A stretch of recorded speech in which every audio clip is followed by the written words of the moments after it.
the brahmanas, Oshadi of the drugs. Chandrama Manisojata.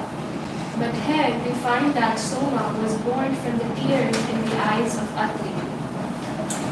This appears contradictory to the Vedic information, but actually it is not. For this birth of the moon is understood to have taken place in another millennium. When tears appear in the eyes because of jubilation, the tears are soothing. Srila Vishwanath Chakravarti Thakur says, Drigbhaya Ananda Subhaya Eta Evam Vitamaya. Here the word Drigbhaya means from the tears of jubilation. Therefore, Vitamaya, full of soothing rays. In the fourth canto of Srimad Bhagavatam, 4.1.15, we find this verse, Atre Patni Anasuya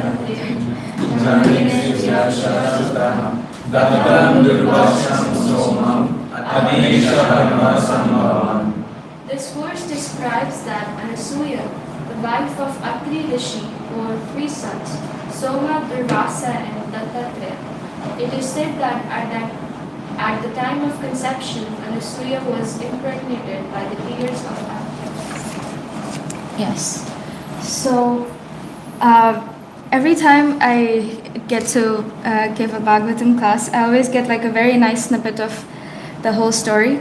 And this time also, it's, as we read, it's about Soma, the moon god, and his activities, but also his exalted position. You know, he wasn't an ordinary character, so to speak. He was different than all of us. He was actually born of tears of jubilation. And he was appointed as the director of brahmanas, drugs, and luminaries. It's actually a very important position, and his responsibilities were like quite important, you know? So this presentation, I just did it so I myself don't forget all the points.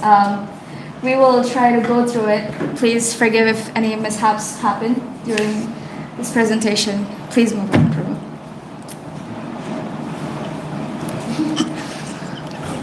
Okay. So while preparing for the class, which was 2 a.m., I was wondering why all the chapters in this canto just keep talking about like dynasties. If we read all of these, it's all about, you know, who's whose son, who did what, who came after who. So why is this canto named Liberation? You know, how is it all related? Would anyone like to play the guessing game? Yes, Ro. I remember in previous classes, they were talking about that these family members were spiritual, so they weren't pulled down by anything material. And so in that way, they're like our spiritual family.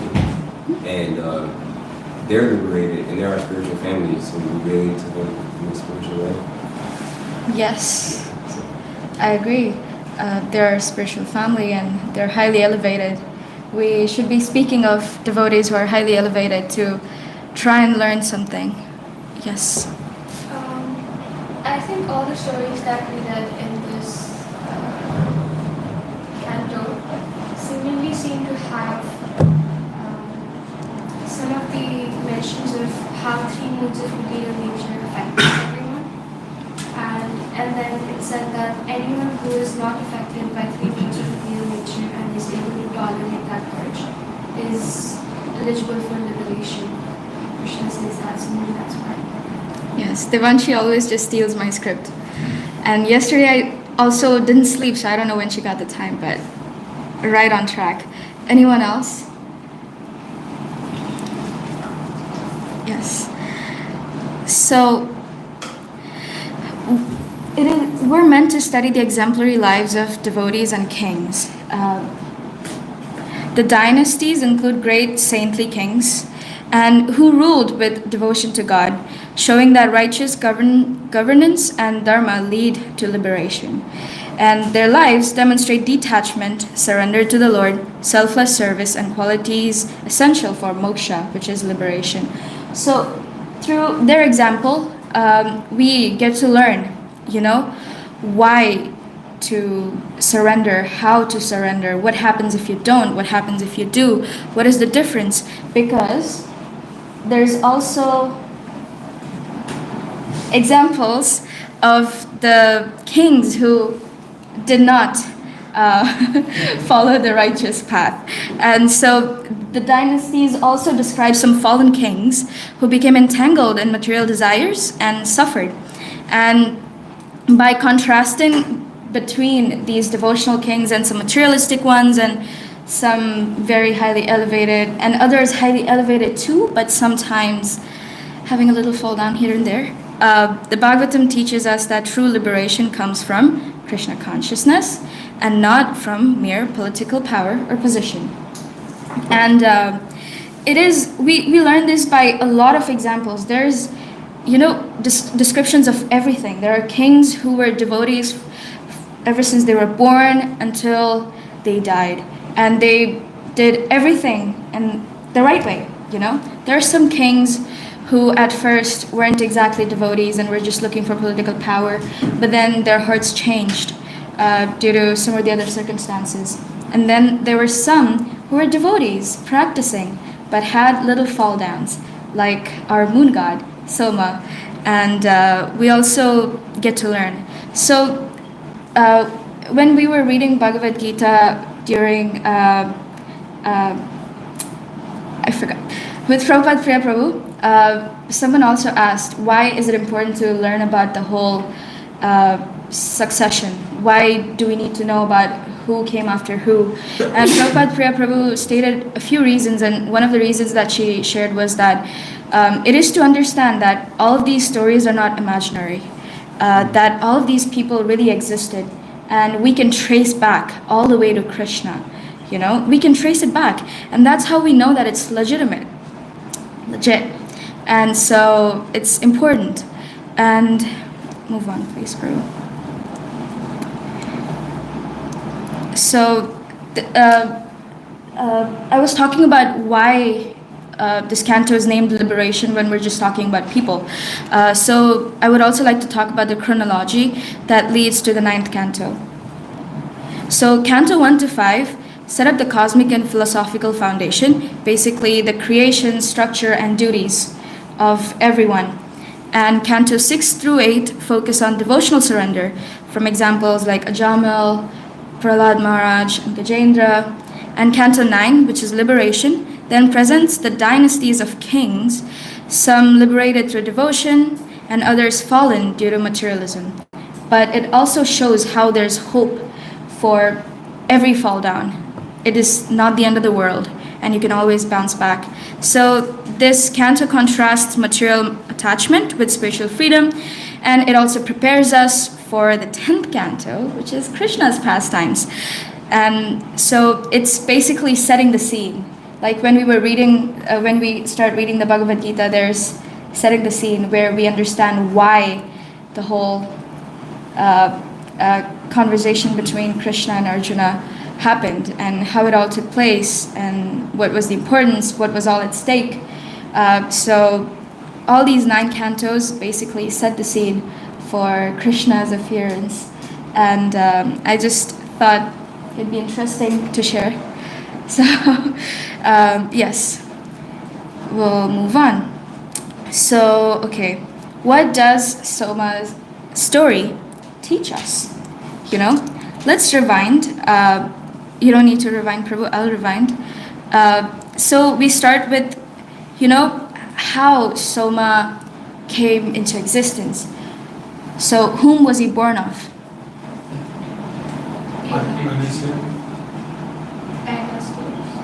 Okay, tears of jubilation. Of whose? Atri Rishi. Right. And who was Atri? Son of Brahma. So it's like Krishna's navel, from Krishna's navel comes Brahma, and Brahma's son, right, and Atri's son, Soma, right? So it's like the chain is not that long, and when sometimes there's a long line of members. For example, have you played this game where one person just does some kind of gestures and the other person has to do the same until the last person, and if it changes, we all lose the game. So sometimes it is said that when there's a lot of people involved, stories, the meanings and the essence gets lost in translation, which obviously doesn't happen in our disciplic succession. But there is no argument as to why Soma behaved the way he did after his position was so exalted. He had amazing father, amazing grandfather, and amazing great-grandfather, so we are right now looking at his position, right? And then what happens? He gets a bit puffed up with pride. And what does he do? He kidnaps Brihaspati's wife, And who is Brihaspati? What is spiritual master of demigods? Yes, he's a spiritual master of the demigods. And you know how it is said that the spiritual master's wife is our mother and should be considered mother. And overlooking all of that, he kidnaps Brihaspati's wife. And it's just mind-boggling to think that something like this would have happened. And then what happens? And then Shukracharya is like, my enemy's enemy is my friend. And so he sides with Soma and he fights against the demigods. And the great battle between the demons and the demigods begin. Again, I feel like they fight in every canto, but they never learn. So that happened, and basically a few points that I feel like I want to share is that we should realize that senses are really strong. His position was exalted, his responsibilities were something else, and he was learned. He had all the knowledge, he knew everything, but still Maya is so strong, our senses can be so strong that it can just, you won't even realize when it happened, what it happens. How attachment develops from just contemplating on the sense objects. It is so subtle, we don't even understand. We just think of it once, then our mind goes there again and again. And we don't realize, but we're thinking of it all the time. And then we don't realize when the line between imagination and reality blurs and we slip and things happen. So one thing we can learn from Soma's example is that senses are really strong. And if you are a devotee, like we were discussing in previous classes, it doesn't mean that you're shielded from all these things. If you're a devotee, if you have, you're an exalted person if you're a devotee, if you're a practicing devotee. And it is said that the leaders are appointed because they have certain qualities and they have their senses in control. That is why they are fit to lead the other people. But then if your position gives you some kind of pride and it corrupts, and so your position doesn't mean that it will protect you. You should not become complacent thinking that, oh, I will be protected. Why? Because I am so and so. I was appointed by so and so. And I became who I became because I did so and so. You should not think that way, because that's a pit. You fall without understanding. And something else, it was Brihaspati's wife. I keep emphasizing this, but it's just unbelievable. His spiritual master's wife he kidnaps, so it's such a big offense, right? And it is said that when common people commit some crimes, they get some kind of punishment. But if the police officer commits the same crime, he gets a more severe punishment. Why? Because he knows the laws inside out. He's supposed to protect the laws and protect everyone else. And if he's the one, going against all the people and committing some kind of crimes, then who are we supposed to trust? So offenses, when committed knowing what's right and wrong, the result is severe. And it's not like Soma did not know that, but he just ended up doing something. So, well, offenses can be committed when we're under the trap of Maya, when our senses are not in control. We make offenses left and right. Also, when we read the chapter, towards the end, Soma ends up repenting and he realizes his mistakes and he sincerely tries to revert those, and he is saved. Because if the story actually ended on him just being, like punished, or him just being like thrown away, then it wouldn't teach us anything. All we would understand is that, okay, do crimes and this happens. But what if we actually end up committing that crime and we don't know what to do? It also tells us, and it also makes us realize that it's not the end of the world. It's okay. As long as you sincerely want to change, as long as you sincerely repent, it's okay. So a few of the analogies that are not exactly mentioned, but I liked or came up with, I would like to share it. Yes. So the first one is called the moon's phases. The first one. The moon, Soma, wanes, diminishes in brightness after his sin, just as our spiritual glow fades when we're attached to matter. So although we're practicing devotees,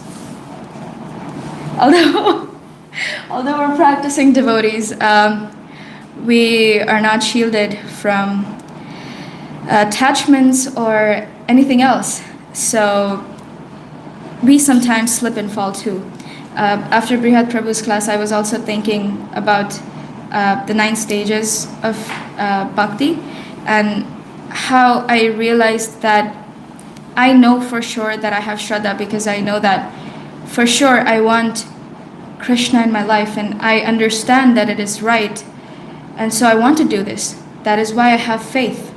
And then I got attached to the devotees because they were just so nice and I liked their association. So Sadhu Sangha came by.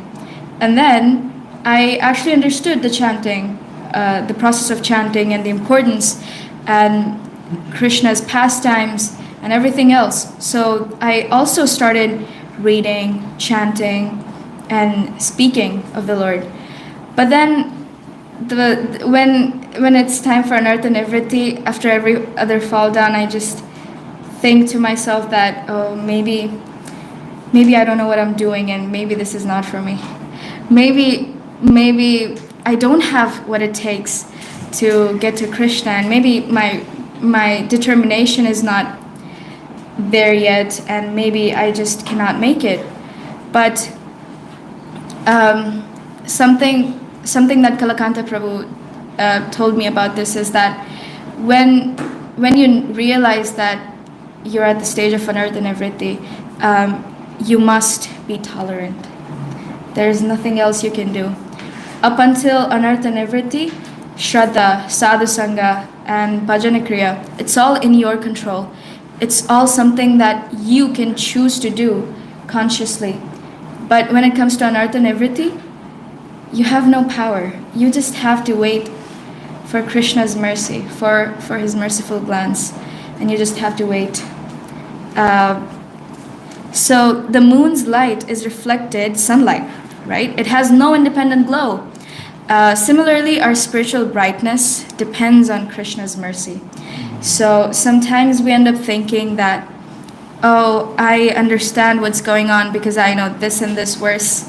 I understand what's going on because this and this devotee thinks I'm great.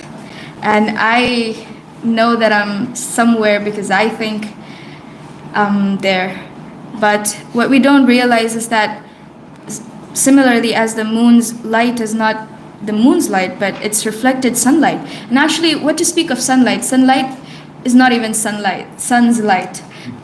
Krishna says in Bhagavad Gita that the splendor of the sun is my splendor, right? Even the sun doesn't have his own sunlight without Krishna's mercy. So who are we to think we are somewhere we are by my greatness? It's all because of Krishna's mercy. And our spiritual brightness, our spiritual aura is not our doing, but it's just Krishna's mercy. This is the verse.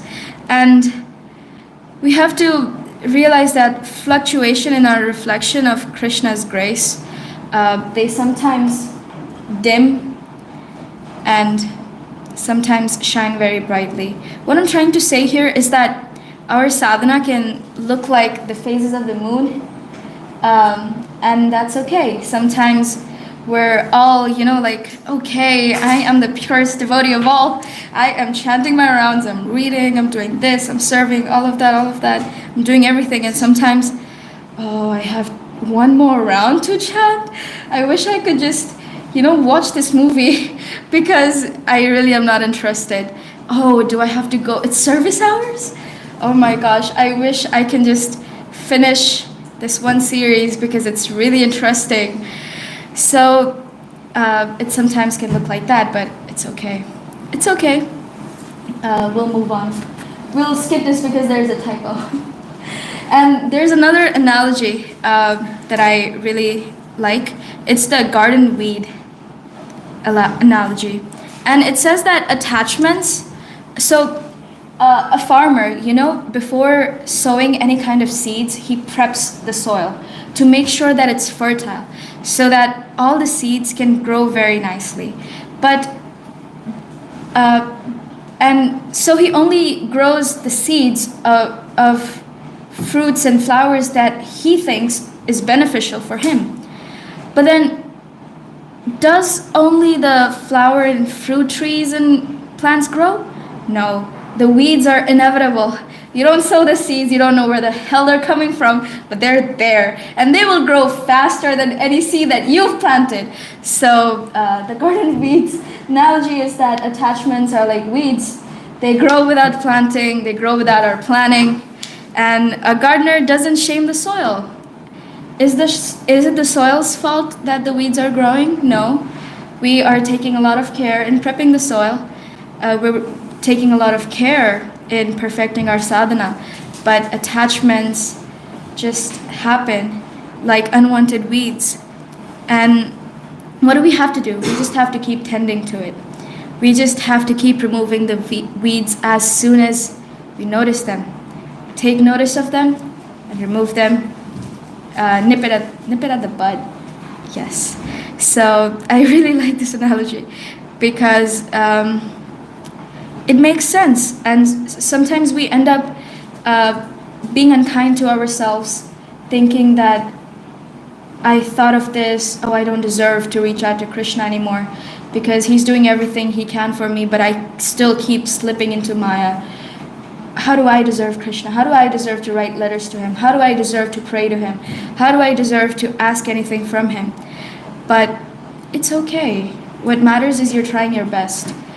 All Krishna is looking for is our sincerity. And he perfects all our results. We don't have any control over them anyways. So keep tending to your soil. Next. We're gonna keep it very short. Okay. Should you be concerned about all these attachments and all these everythings? Should you really be concerned? Do you have any control over them? Who would like to share some of what their realizations or their thoughts? Attachments? Yes. Should you be concerned about your attachments? Should you beat yourself over it? Where do you draw the line between being concerned and being very negatively stressed about your problems? Devanshi Prabhu. So, I've heard from Prabhupada that some healthy guilt is good. So, as long as that guilt is not turning into low self-esteem, and it's just, you're just reprimanding yourself fully that I'm the most abominable person on this earth. Even though we sang that in the bhajan today, but like we should not like, in the bhajan they're actually feeling it like that, and they're not at that stage. They are pure devotees, but they're feeling it, they're trying to give us some prayers to make. But healthy guilt is okay, but if it's turning into low self-esteem, then you need to stop. Yeah.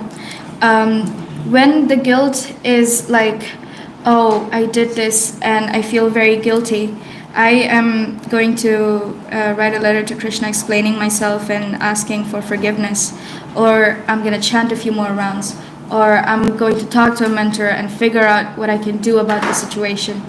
That's good. That you should have. But when it turns to, oh, I don't deserve Krishna, oh, I don't deserve the devotees, I made some offense, oh, I should just go away so I can stop committing those offenses and so I can make everyone happy with me not being there. That is where you draw the line. Yes, Prabhu. I heard someone recently say that when you feel like overly guilty, it's you being, or you feel low self-esteem, that it's you being self-conscious.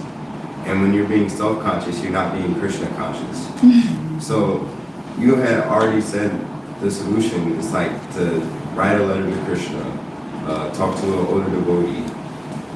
You're focusing on Krishna. So be more Krishna-conscious and not as self-conscious. Yes. So where do you draw the line when things are taking you away from Krishna and the devotees? That's where you draw the line. And what do? You ring the sirens and you go to your mentor and your friends, hopefully devotee friends. So yeah, it all came all together. That's a bit sad. But so the first one is that it's natural, but it's not permanent. The root cause is that the jiva is constitutionally a lover, but in the material world, that love is misplaced. As long as we're not filling our hearts with all of Krishna, some place will be left for everything else. So it is natural that you have some attachments because we haven't perfected our sadhana, our bhakti. So it's okay, it's natural, but it's not permanent. You know, all beings are deluded by birth, by dualities of desire and hate. That's what Krishna says in Bhagavad Gita. But Srila Prabhupada also says that the living entity is eternal, but trapped in temporary identities, which breed attachments. And what do we have to do? We just have to first be aware that it exists, and second, try to find a solution. That's all. That's all you need to do, you know? An example is that a child clings to a toy and it cries if it's lost. And similarly, we sometimes cling to things, relationships, careers, comfort, forgetting that they're all toys in the grand scheme of life. They hold little to no value. Yes, and the second is progression is greater than perfection. In the sense that if you were perfect, then there would be no progress. And if there is some progress happening, then you should realize you're not perfect.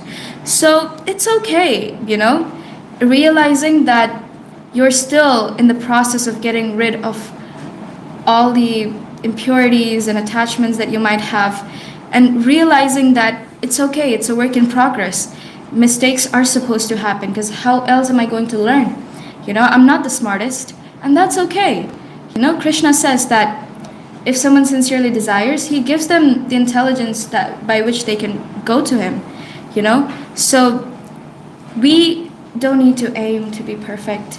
All we need to aim is to just keep progressing in the right direction by the help of the devotees, the shastras, and the holy name. The last one is that we should realize that Krishna's mercy is the safety net. You know, Krishna says that the one who's I'm forgetting the exact translation. Please correct me because I know I'm wrong here. But he says that even if someone falls down from an exalted position, we should overlook because he's still serving me sincerely. Something along the lines. Prabhu, can you please help? Yeah. If someone does the most abominable activity, if they're properly situated in their determination, they're to be considered a sadhu. Yes, if they're properly situated in their determination, they should be considered a sadhu.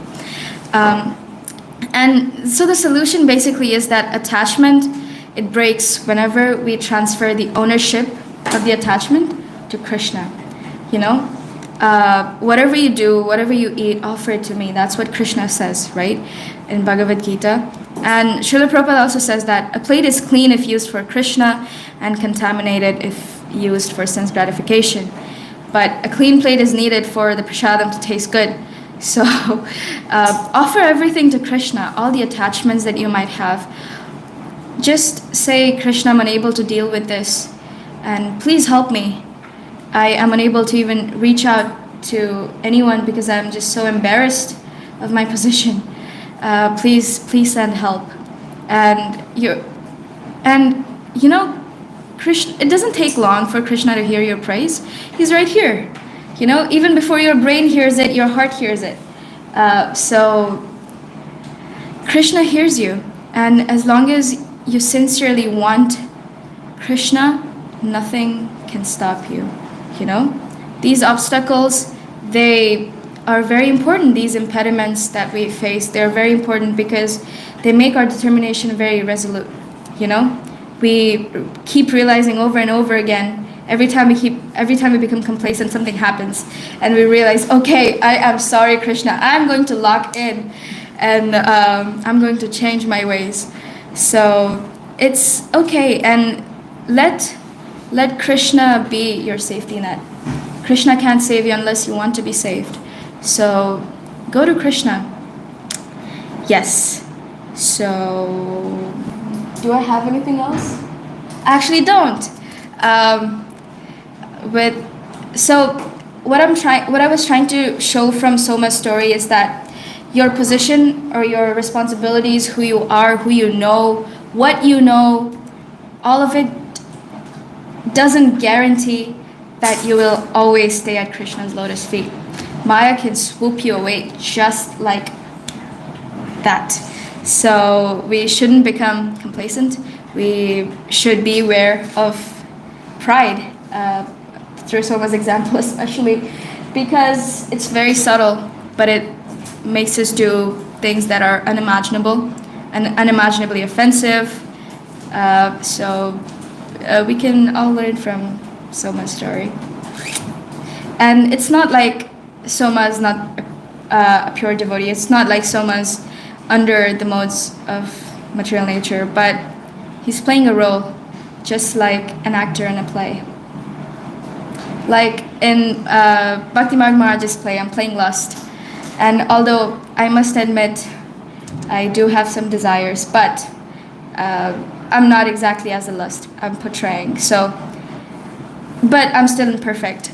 Pure devotees sometimes play roles in Krishna's leelas for his pleasure, but it doesn't mean that they're fallen. So, don't curse Soma, please. He's an exalted devotee. Hare Krishna. We have very little time for questions or reflections, but we'll take what we have. Yes, Prabhu. Thank you, wonderful class, wonderful presentation. You said attachment is like a weed growing in the garden of our spiritual life. Could you be a tad bit louder?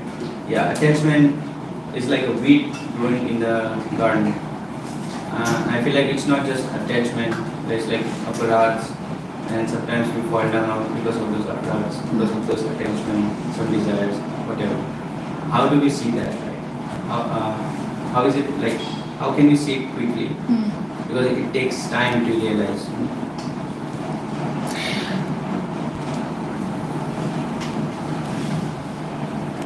Yes. Like example, when it happened with me, you can realize it in your sadhana. Like if you used to read, you can understand you are not reading that attentively. Even the first thing is chant. If you have, because when we have a prada thing, so like whenever I felt like we can think in our mind, we are that conscious, so that we know we did something, but we are like, no, I cannot do that thing, purely very simple way. But then you just chant one round, and then you get to know, like how I recognize this. So whenever I feel like I do this, so I just chant around, and then you can know the attentiveness of your own, and then from there you can know. Then you have to look like where I did mistake. Then you can ask your devolee friends, like there is something wrong to you, and you can go to them. Even if you did nothing, you can just ask sorry. So that can help. Or be nice to everyone. So it reflects in your sadhana. My experience. Would you like to repeat your question again, just in My case? question was, how do we realize that that there is an attachment, there is some aparat that we're doing?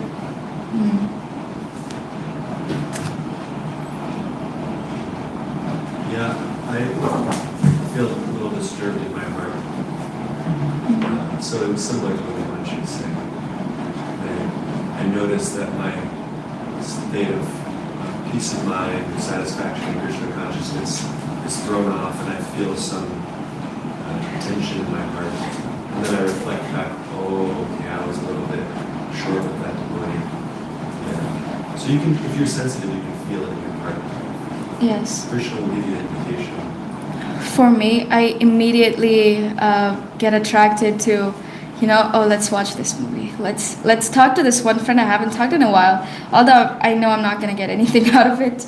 I really feel like I want to eat this right now. Can I get a pizza?